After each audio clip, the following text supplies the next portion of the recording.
میرے بھائیو، سیدنا یونس علی نبینا علیہ الصلوۃ والسلام کی شخصیت بڑی غیر معمولی شخصیت ہے، اس حوالے سے کہ یہ پیغمبروں میں واحد پیغمبر ہیں جن پر اللہ تعالیٰ نے ان کی لغزش کے سبب عطاب فرمایا۔ حتیٰ کہ سورۃ الصافات میں آیا کہ اگر یونس علیہ السلام مچھلی کے پیٹ میں ہم سے دعا نہ کرتے، اور وہ دعا آئی سورۃ الانبیاء میں، لا الہ الا انت سبحانک انی کنت من الظالمین، اگر یونس ان الفاظ میں ہمیں نہ پکارتے تو مچھلی کے پیٹ سے اسی دن نکالے جاتے جس دن مردے اپنی قبروں سے نکلیں گے۔ اتنا عطاب، اتنا جلال اللہ کا کہ یونس کی غلطی اتنی سویر نوعیت کی کہ جس دن مردے قبروں سے نکالے جائیں گے اس دن ہی پھر اللہ تعالیٰ فرماتے ہیں ہم یونس علیہ السلام کو مچھلی کے پیٹ سے نکالتے ہیں۔ اور دعا بھی دیکھیں، سورۃ الانبیاء میں آئی، لا الہ الا انت سبحانک انی کنت من الظالمین، لا الہ الا انت، کوئی نہیں معبود سوائے تیرے، سبحانک، اے اللہ تو تو پاک ہے، تو تو غلطی نہیں کر سکتا، انی کنت من الظالمین، میں تو انسان ہوں، غلطی کروں گا۔ کیا زبردست انداز ہے جی توبہ کرنے کا۔ اللہ تعالیٰ کی جو پاکی کی صفت ہے اس کو ٹریگر کیا ہے کہ اللہ تجھ سے تو غلطی نہیں ہوتی، میں تو بندہ ہوں، غلطی کراں گا۔ اور اللہ کو اتنی پسند آئی یہ کلمات، اور اس کے ساتھ الفاظ ہیں کذالک ننجی المؤمنین، ہم ایمان والوں کو بھی اسی طریقے سے نجات دیں گے جو یونس کی طرح ہم سے دعا مانگے گا۔ اور جامعہ ترمذی میں صحیح سند کے ساتھ حدیث ہے، جو شخص بھی یونس علیہ السلام کی دعا کے ساتھ اللہ کی طرف متوجہ ہوا، اللہ اسے کبھی محروم نہیں لوٹائے گا۔ یہ اسماء اعظم ہے۔ میرا ایک کلپ 4 لاکھ سے زیادہ لوگ یوٹیوب پہ دیکھ چکے ہیں۔ مصیبت اور پریشانی سے بچاؤ کے 3 وظائف، لا الہ الا انت سبحانک انی کنت من الظالمین، حسبنا اللہ ونعم الوکیل، اور یا حی یا قیوم برحمتک استغیث۔ یہ 3 وظائف۔ یونس علیہ السلام سے غلطی جو ہوئی وہ قرآن حکیم میں سورہ یونس کے اندر، سورۃ الانبیاء کے اندر، سورہ الصافات کے اندر اور باقی صورتوں کے اندر ٹکڑوں کی فارم میں، سورہ صاد میں بھی یہ ٹکڑوں کی فارم میں پوری کی پوری ایک ان کی سٹوری آئی ہے، وہ میں کمبائنڈ فارم میں آپ کو بیان کر دیتا ہوں کہ یونس علیہ السلام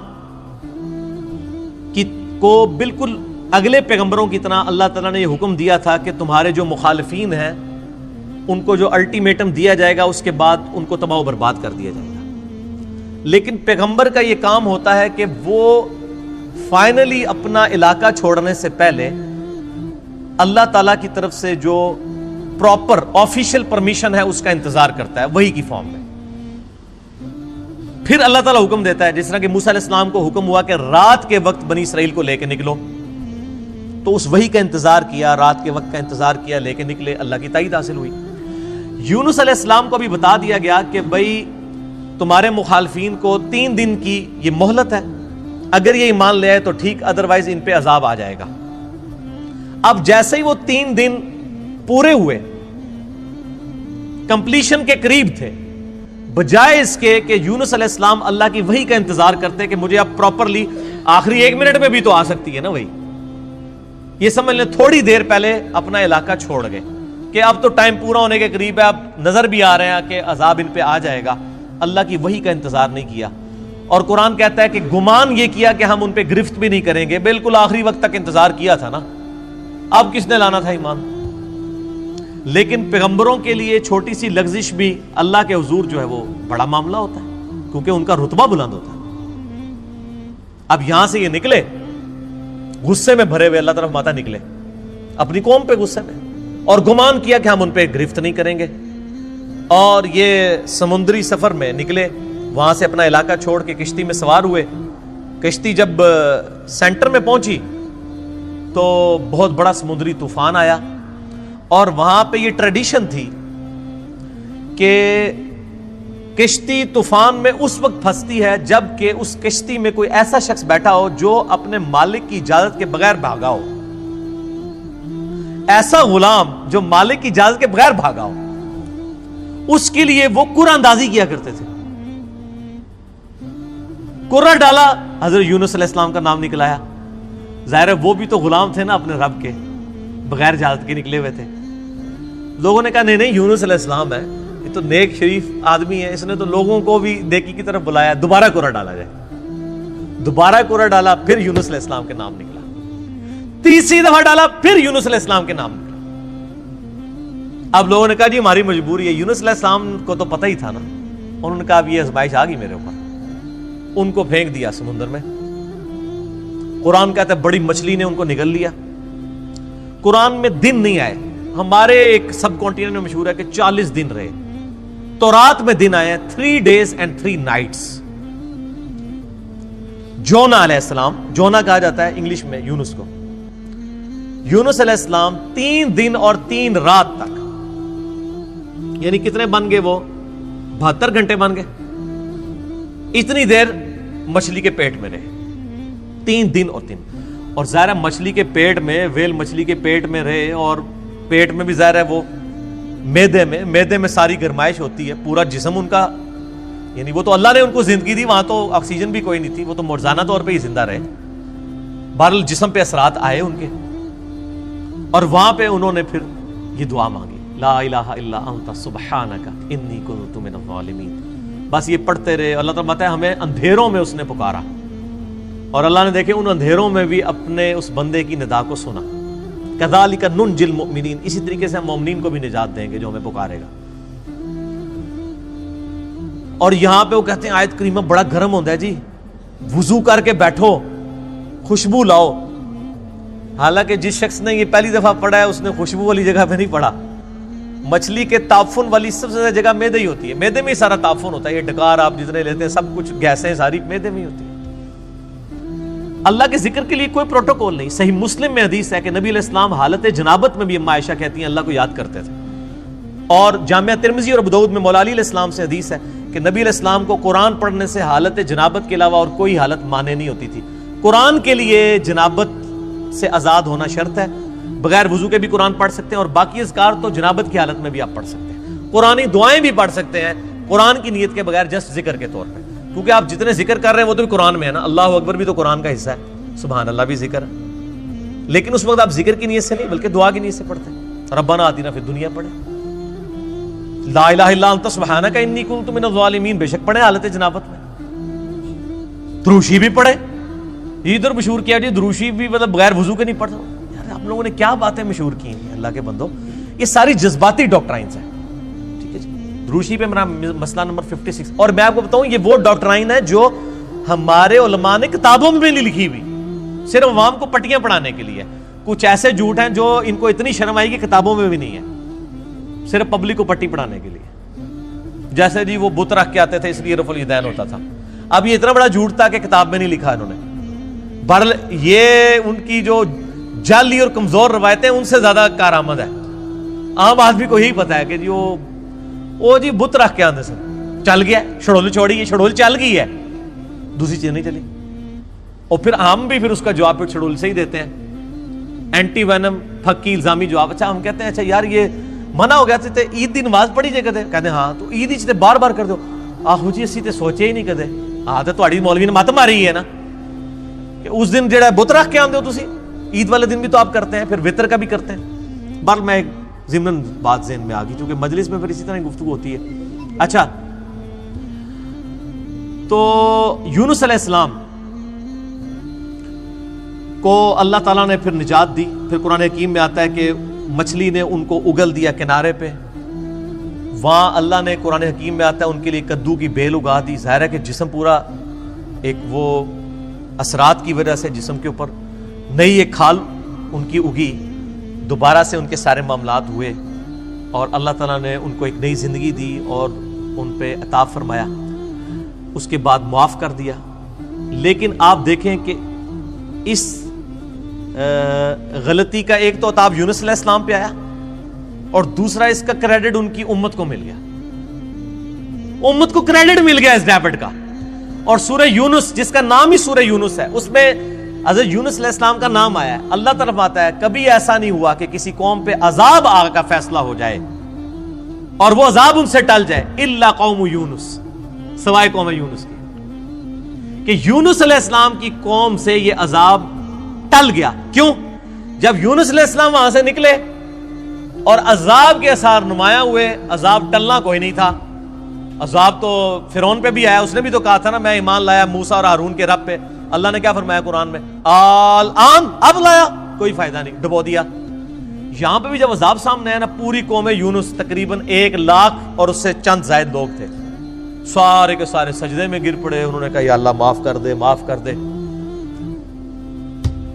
معاف. یونس علیہ السلام واپس قوم میں, قوم زندہ کی زندہ. اب یونس علیہ السلام کے لیے بھی ایک حیرانگی تھی, ایک پاسے میں بھی عذاب کٹیا, دوسرے پاسے قوم ہی بچ گئی ہے, تو میں اب ان کو کیا منہ دکھاؤں گا جا کے کہ میں ان کو تو الٹیمیٹم دے کے گیا تھا, میں اپنی بھی لغزش کے اوپر عذاب بھگت آیا ہوں اور یہ بھی بچ گئے ہوئے ہیں. لیکن ان کو پتہ ہی نہیں تھا, قوم تو ایمان لا چکی تھی, تو انہوں نے آتے ہی آپ کے ہاتھ میں بیعت کر لی. اللہ تعالیٰ نے حضرت یونس علیہ السلام کی اس لغزش کو کریڈٹ بنا دیا ان کی امت کے لیے بھی. یونس علیہ السلام کو بھی ایک آزمائش سے گزارا. اب یہاں پہ بڑی امپورٹنٹ بات میں آپ کو کروں, خصوصاً ہم مسلمانوں کے لیے. بخاری اور مسلم دونوں میں حدیث موجود ہے, ایک یہودی اور ایک مسلمان کا جھگڑا ہوا. باقی روایتوں میں آتا ہے کہ وہ مسلمان سیدنا ابوبکر الصدیق تھے رضی اللہ تعالیٰ. یہودی نے کہہ دیا کہ اللہ تعالیٰ نے موسیٰ علیہ السلام کو تمام جہان والوں پر فضیلت دی. یہ بخاری مسلم دونوں میں حدیث ہے. مسلمان نے کہا اللہ تعالیٰ نے ہمارے نبی علیہ السلام کو تمام جہان والوں پر فضیلت دی. جھگڑا ہوا, مسلمان کو غصہ آیا, اس نے اس یہودی کو تھپڑ مار دیا. وہ یہودی اپنا مقدمہ لے کر نبی علیہ السلام کے پاس آیا. آپ صلی اللہ علیہ وآلہ وسلم نے اپنے صحابی کو ڈانٹا اور فرمایا مجھے یونس پہ بھی مت فضیلت دینا. اب آپ کو اس جملے کا سمجھ آئے گی کہ یونس وہ واحد نبی ہیں جن پہ عطاب ہوا ہے, اور بہت بڑے لیول کا عطاب دنیاوی اعتبار سے دیکھا جائے. تو مجھے اس کے مقابلے پر بھی فضیلت مت دینا, ایسی فضیلت ہے جس میں کسی دوسرے کو نیچا دکھایا جائے. اللہ کی قسم, قیامت والے دن جب اللہ تعالیٰ مخلوقات کو دوبارہ زندہ کرے گا, میں دیکھوں گا کہ مجھے جب اٹھایا جائے گا, حضرت موسیٰ علیہ السلام مجھ سے پہلے ہی اللہ کے عرش کا پایا تھامے میں کھڑے ہوں گے. یہ حضرت موسیٰ کی ایک جزوی فضیلت ہمارے نبی علیہ السلام کے اوپر بھی. نبی علیہ السلام فرماتے ہیں مجھے تو یہ نہیں پتا کہ ان پہ قیامت کی بے ہوشی طاری نہیں ہوئی, یا اللہ تعالیٰ نے انہیں مجھ سے پہلے زندہ کر لیا قیامت والے دن, یا اس بے ہوشی کے سبب جو دنیا میں اللہ کی تجلی کی وجہ سے بے ہوش ہوئے, اللہ تعالیٰ نے ان پہ قیامت کی بے ہوشی طاری نہیں کی ہے. جزوی فضیلت ہو سکتی ہے. بخاری میں حدیث ہے کہ قیامت والے دن سب کو برہنہ اٹھایا جائے گا, سب سے پہلے حضرت ابراہیم علیہ السلام کو لباس پہنایا جائے گا. اب یہ ابراہیم علیہ السلام کی جزوی فضیلت ہے تمام پیغمبروں پہ. حضرت عیسیٰ علیہ السلام کو بغیر باپ کے پیدا کیا, یہ ان کی جزوی فضیلت ہے. اور ایک اور فضیلت کہ عیسیٰ علیہ السلام آج تک زندہ ہے, ایک اور بڑی فضیلت. تو جزوی فضائل ایک پیغمبر کے دوسرے پہ ہو سکتے ہیں, کلی طور پہ فضائل نبی علیہ السلام کو حاصل ہیں. تلک الرسل فضلنا بعضهم علی بعض, وہ اللہ نے قرآن میں کہہ دیا کہ یہ رسول ہیں, بعض کو بعض پہ ہم نے فضیلت دی ہے, بعض کے ساتھ کلام کیا, بعض کے ہم نے اور درجات بلند کیے. موسیٰ علیہ السلام کو ہم نے معجزات دیے, عیسیٰ علیہ السلام کو معجزات دیے. بہرحال اس کی بنیاد پہ کسی نبی کی تنقیص نہیں ہونی چاہیے, ٹھیک ہے نا. تنقیص کا جب پہلو نکلے گا نا, کمپیریزن آپ شروع کر دیں گے, تو وہ پھر خطرناک معاملہ ہو جائے گا. اس معاملے میں آپ نے اوائڈ کرنا چاہیے. اس لیے میں بارہا کہتا ہوں, میں پرسنلی مجھے یہ سلام بڑا پسند ہے, مصطفیٰ جان رحمت پہ لاکھوں سلام, لیکن اس میں کچھ اشعار ایسے ہیں کہ جو ہمیں اس طرف شائبہ کروا دیتے ہیں کہ یہ گستاخانہ ہے. کس کو دیکھا یہ موسیٰ سے پوچھے کوئی, آنکھ والوں کی ہمت پہ لاکھوں سلام. یار حضرت ابوبکر صدیق جب یہودی کے ساتھ یہ معاملہ کر رہے ہیں تو نبی علیہ السلام نے ان کو ڈانٹ دیا ہے, اور آپ 1400 سال بعد آ کے کہہ رہے ہیں موسیٰ تو نہیں دیکھ سکے تھے, ساڑھے نبی نے دیکھ لیا. آپ کے ساتھ بھی وہی کچھ ہوتا, بلکہ اس سے زیادہ ہوتا جو کہ اس مسلمان کے ساتھ ہوا تھا. اس لیے کہ آپ ایک غلط ٹریک کے اوپر چڑھ رہے ہیں, نبی علیہ السلام کی ذات کی ایک غلط تعریف بیان کر رہے ہیں. آپ ویسے بیان کریں کہ ہمارے نبی علیہ السلام نے خواب میں اللہ کی زیارت کی ہے, یہ ضرور بیان کریں, لیکن کمپیریزن نہ کریں.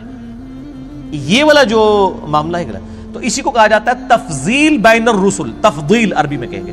ایک رسول کو دوسرے پہ فضیلت دینا یہ جائز اور حلال ہے, قرآن نے بھی دی ہے, لیکن تفریق بین الرسل, رسولوں میں فرق کر دینا ایمان لانے کے اعتبار سے یا کسی کو اونچا نیچا دکھانے کے فوت, یہ حرام ہے. تفضیل بین الرسل جائز ہے, تفریق بین الرسل حرام ہے. حضرت عیسیٰ علیہ السلام کا بھی گستاخ اتنا ہی بڑا گستاخ ہے جتنا ہمارے نبی علیہ السلام کا گستاخ ہے. ایک بندہ سارے پیغمبروں کو مانے ہمارے نبی کو نہیں مانتا وہ بھی کافر ہے. ایک بندہ ہمارے نبی کو مانتا ہے سارے پیغمبروں کو مانتا ہے حضرت موسیٰ علیہ السلام کو نہیں مانتا وہ بھی کافر ہے. تو لا نفرق بین احد من رسلہ وقالوا سمعنا واطعنا غفرانک ربنا والیک المصیر.